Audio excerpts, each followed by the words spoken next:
I've always kept a merge between classical composition training and electronic music.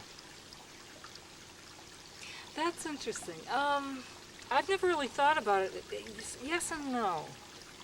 No, in that I always felt that the classical world was a closed door. The performers did not want to perform new music. The composers, totally in that field, seemed to had different goals than we did.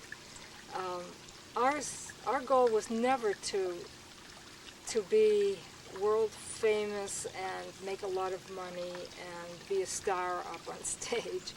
That was never our goal. Our goal was to find fascinating sounds to use. And then my goal is mostly spiritual when I write music. And it's not gospel music, it's none of those things. It's totally an inner satisfaction, artistic and spiritual satisfaction when I write music. And the classical world always got in the way of that. So when I discovered electronics and finally got over my fear of it, it just opened up a whole inner world of sound and exploration and discovery and that linked into the nature scene, because as I discovered all these worlds inside myself, I suddenly discovered all these worlds in the world. The little worlds, the insects and the birds and the sound of water. All of these things suddenly became important. And when I combined my inner world with what nature was providing, it clicked. Suddenly I was not shutting it out anymore. I was never again shutting out the natural world so that I could work with my technical instruments in a closed-in room.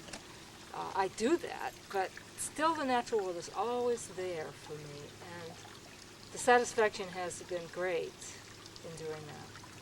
Yeah, I think classical music traditionally has been exclusionary, and that it has excluded so much. It is distilled and filtered out so many other things.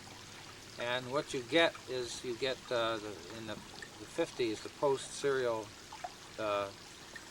post-serialists who have filtered out so much that there's nothing left, except the empty gestures of earlier styles.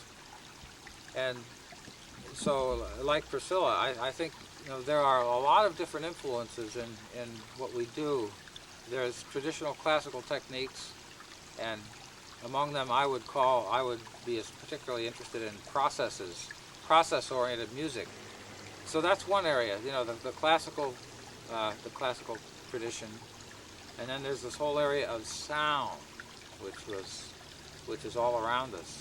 And why should these be exclusionary? Why, if you're going to write process music, why can't you also be sensitive to sound? Why do the two have to be opposite?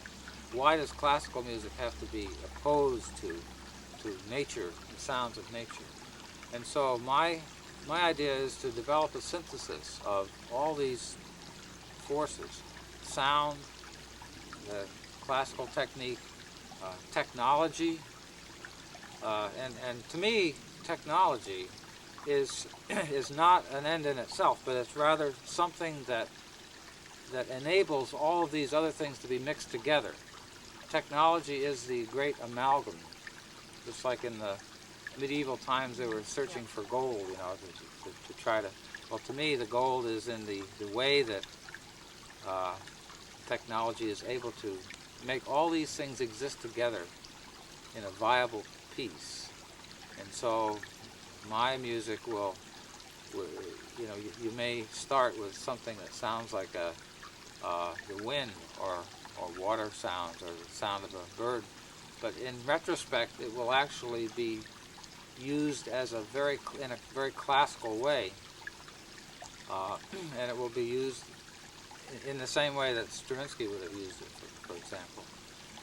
And so I draw on my classical techniques to work with the materials of nature, and I don't exclude one or the other. I think everything is possible.